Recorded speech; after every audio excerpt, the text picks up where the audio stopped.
Good evening. Welcome to Earth to the Other Side. My name is John. I'm your host, and tonight I have the pleasure of speaking with Paula Gillespie. Nice to have you, Paula. You had an NDE back in 2007. I'm going to just welcome you to the show. Thank you for being here. Thank you. You're welcome. So take us back to 2006, 2007, thereabouts. What happened that caused your near-death experience? It was basically a lot of blood clots. I have a blood clotting disorder, catastrophic antiphospholipid syndrome, and it's catastrophic if you have blood clots in more than three uh, body parts. So I have them in my lungs, my liver, I have them everywhere. So I qualify. And they basically had filled up in my right leg and all left at one time and filled up my lungs. We went to the hospital and they took me back immediately before any papers were signed or anything because my blood oxygen was so low, and actually put me on a bed in the hallway while the doctors checked me in, and then put me in a room that was basically being remodeled. This was in Marietta, Georgia, Kennestone Hospital. And they got a room together, stuck me in there, and How long were you in the hospital for then? okay, I had a lot of brain damage because of the oxygen deprivation. Um, I don't know exactly. Um, I know that when I woke up, my mother had asked the doctor, "So when do you think it's a possibility she'll live today?" And he said, "Well, if she wakes up, I give her 1%." No, that was it. She asked, "What percent does she have of living today?" And he said, "If she wakes up, I give her 1%." Hmm. So, and in my head, I think 3 days, but I mean that it was 3 days from the time I went into that day, but I don't remember. That's okay. When do you think the actual near-death experience part took place? I think it happened while I was in that room, in the emergency room by myself, because I lost all. It was the room was dark. They wouldn't turn on the lights. They wouldn't let me get up to go to the bathroom, and I lay there and I just started hurting really bad. And all of a sudden, Daddy and my grandmothers were with me, and they were behind my bed in the room with me and talking to me and walking me through what was happening. And So what were they saying to you? How were they walking you through it? they were they, they were these were the three people in my life who were the most comforting and caregiving. They were comforting. They were just saying, "It's okay, Paula. It's okay. Oh gosh, I don't want to cry. Um, I'll be okay. That I'm not alone, and that I would live through this. That I would be here." And they started just telling me family stories so that I got into that space with them. Um, but then we left the hospital and we were under a cherry tree next to one of our gardens. And my papa joined us, and we sat there and talked. And we talked about, wow, we talked about my bloodline and that this body was strong and this body wasn't ready to go and that I couldn't stay with them and that I had to come back. And it was pretty much that, just saying that I had a lot more to do and I couldn't stay. And I wanted to stay. I did not want to come back because I was hurting too bad. This body was in way too much pain. Um, the blood clots were traveling, and even now, when I have one, I can feel it move. I can feel it go through the heart. And so I feel it, and they hurt. They are not in any way comfortable. And so that was pretty much the gist of them. Um, just trying to convince me to come back and come back into my body because I didn't want to. I didn't ever want to come back to this planet. I was ready to be gone then. So during all of this, did you know, did you have the realization that you were dead at that point? Well, this wasn't my first rodeo, so yes, I knew I was dead, which is why I didn't want to come back. It was just I was in a white area. There was it was the absence of color. There was just warmth and energy, and then just being there, who just sat with me, and we basically watched. Oh, you watched together the incident that had happened. Yeah, Wow, that must have been and difficult. no, not at all. It was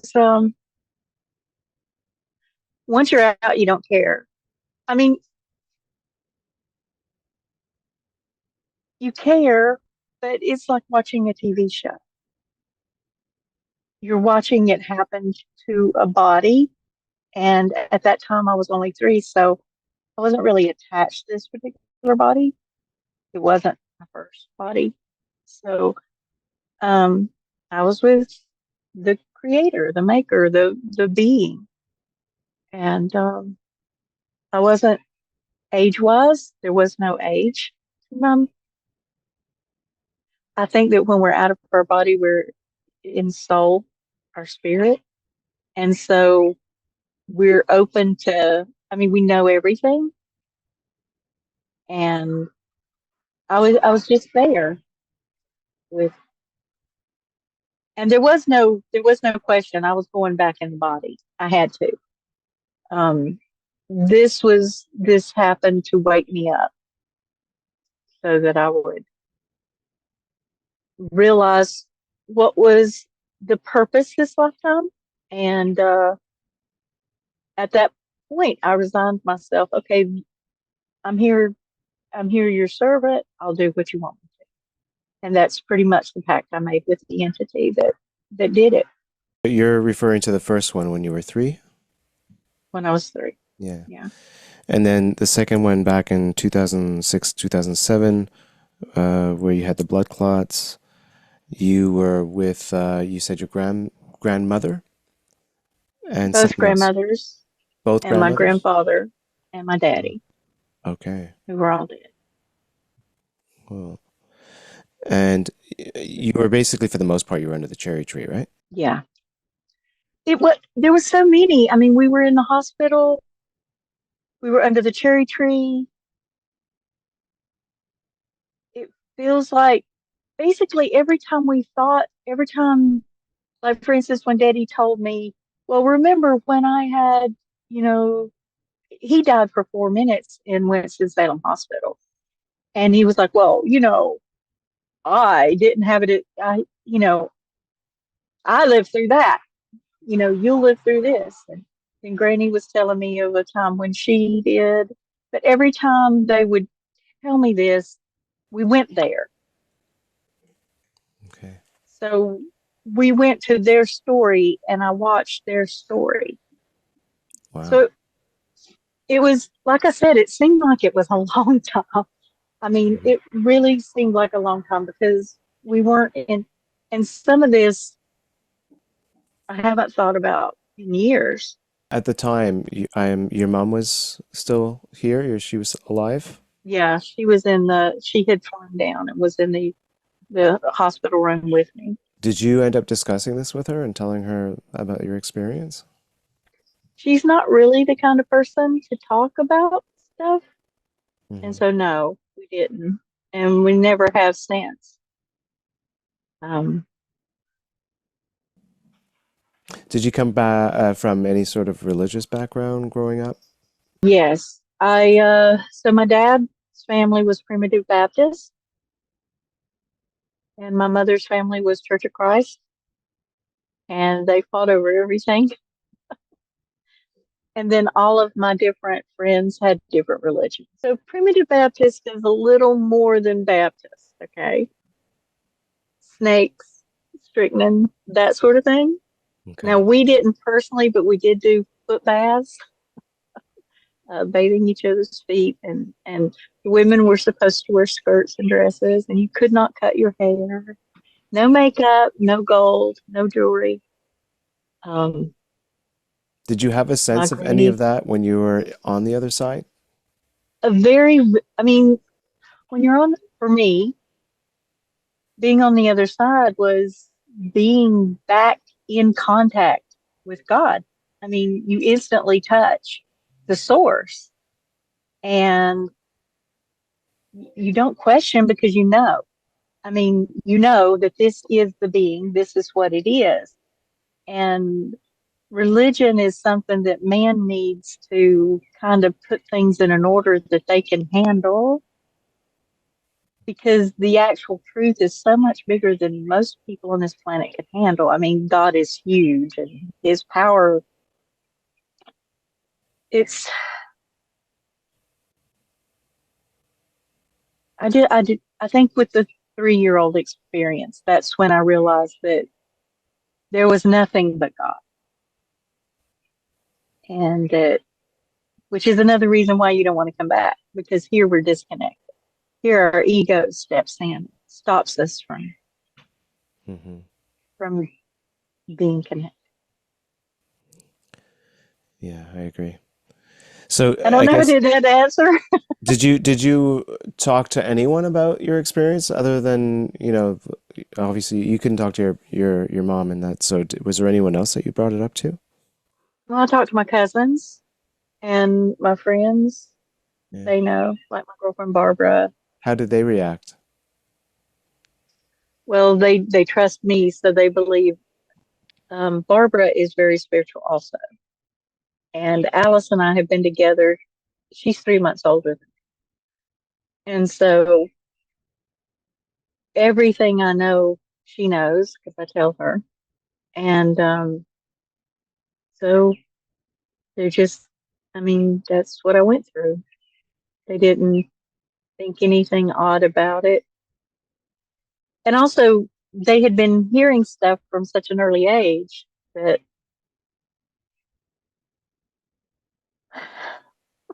Do you feel as though having come back from the third one, or even after any of them for that matter, that it opened up any, you know, spiritual channels for you? Did you become more intuitive or anything like that? That yes, was like I said, the first time it woke me up. I was just a kid.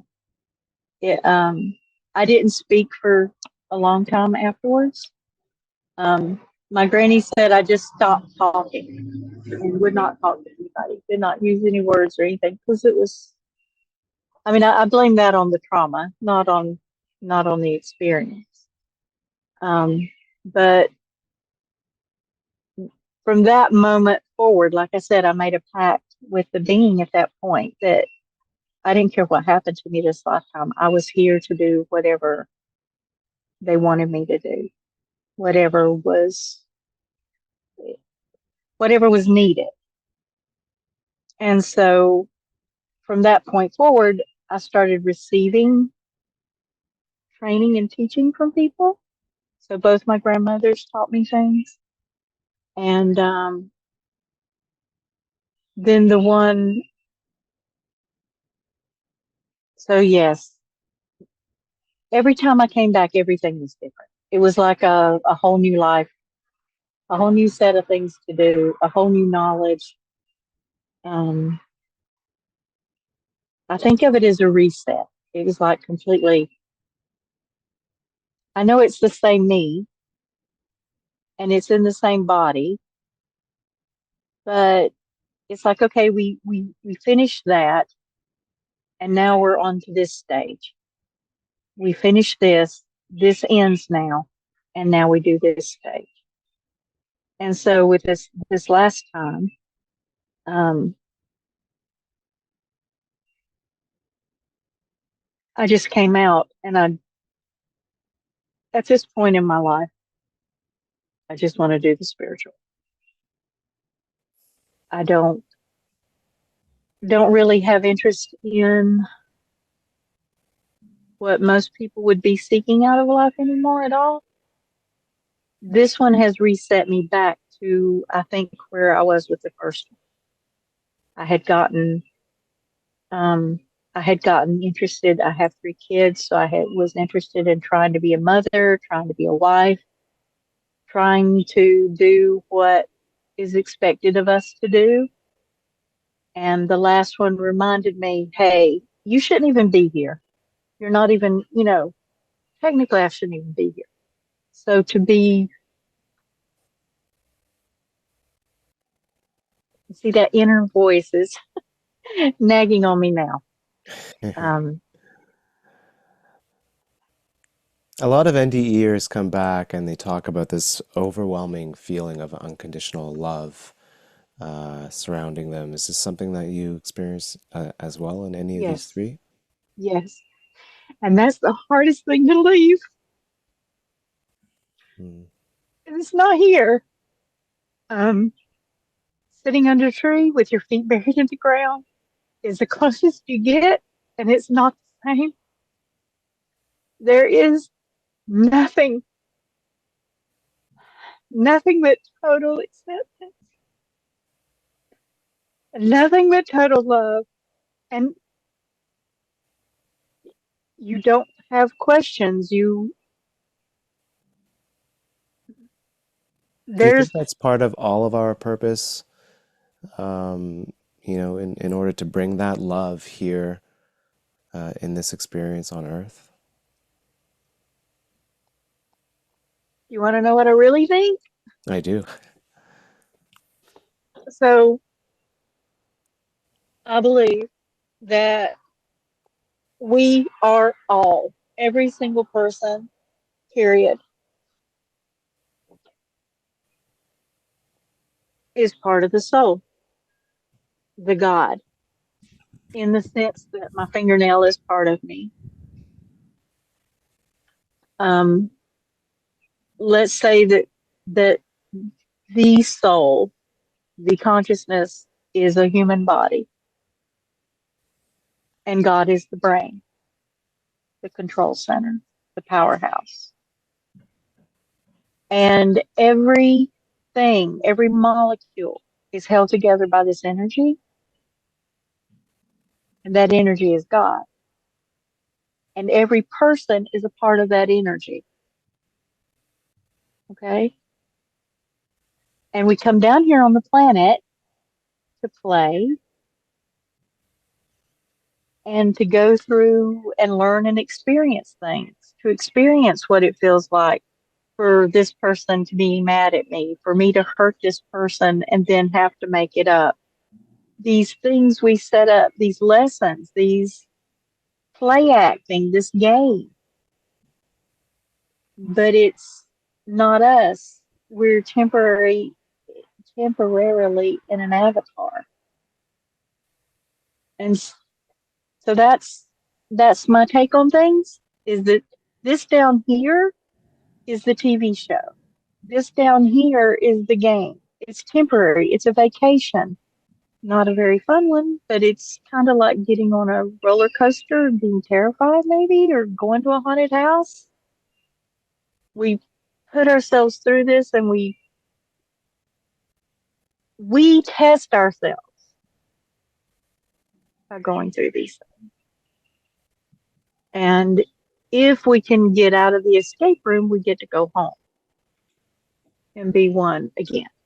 And Be then what are your thoughts on part of the the club. concept of reincarnation? Well, I've had many lifetimes, and I've helped many people see theirs. So there, it's again, you like the game, you come back.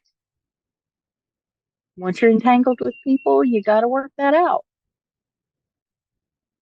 You either have to decide, okay, this is not something I want to be a part of ever, ever, ever again, and then you cut it off, and you no longer do the behavior that draws that type of person into your life. Or sometimes you can't make up with these people, And so you have to end it in yourself and cut the strings in yourself so that you're not tied further. But yeah, reincarnation is just, I mean, we're souls in a different body. So it's a vacation. You can come and go as you please, but you have to pay for what you do. You have to reconcile that. So yes, I mean, it may not be the belief. Other people may not be ready for that belief, but for me, it's very common Hmm. accepted. Have you had any visitations or communications through the veil since your NDE? Yes, I since I was a young child, I've spoken with spirits, the non-embodied. Um, I can be outside and they come talk to me. I was doing bars on a girlfriend in Alabama and had a woman walk up and wanted to talk. So my Uncle Bill died. It'll be 2 years this November, so a year last November. And when he did, my dad and grandmother and Bill and my Uncle Frank and my Uncle Bobby and my Uncle James, they all came and they were celebrating. Bless you. They were celebrating Thank you. um, Bill being back home, and they were kind enough to come and share that with me. And it was wonderful. And again, didn't want to. I wanted to go with them, but I'm too far in at this point.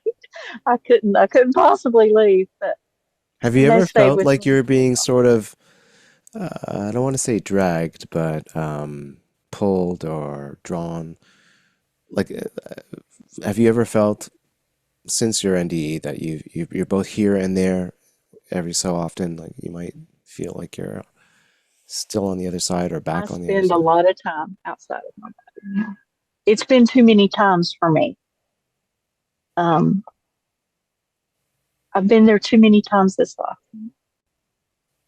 and so I do. I spend time out of my body. I spend time with the people that are on the other side. And I recently discovered that my granny is actually in a body, a nice, young, beautiful body this lifetime. And she actually came and visited with Uncle Bill when he died.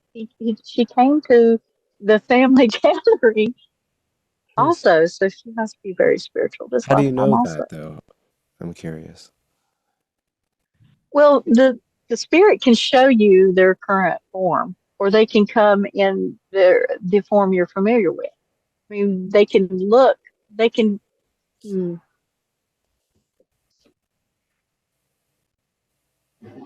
they show you images. You see images and you know their thoughts. So like, and they show. Hmm.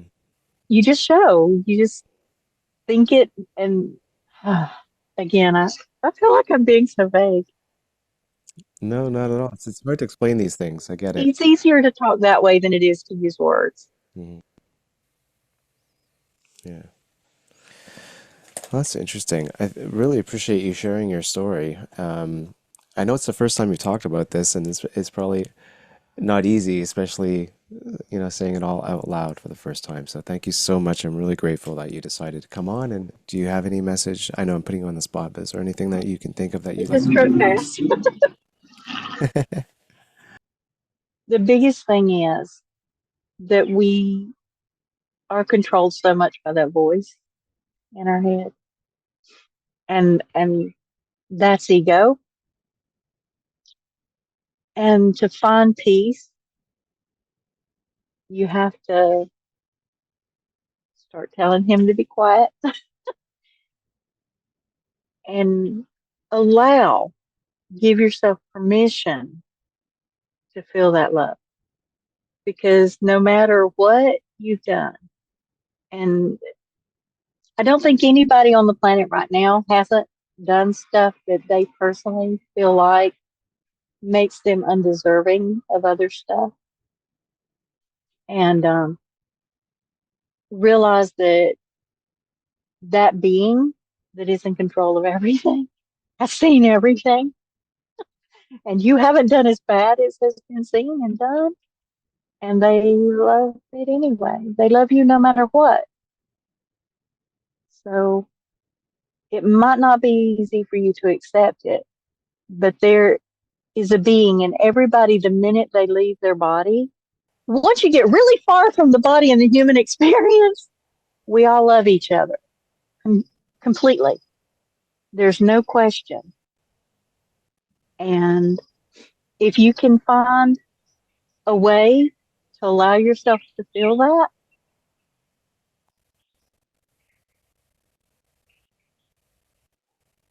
do it.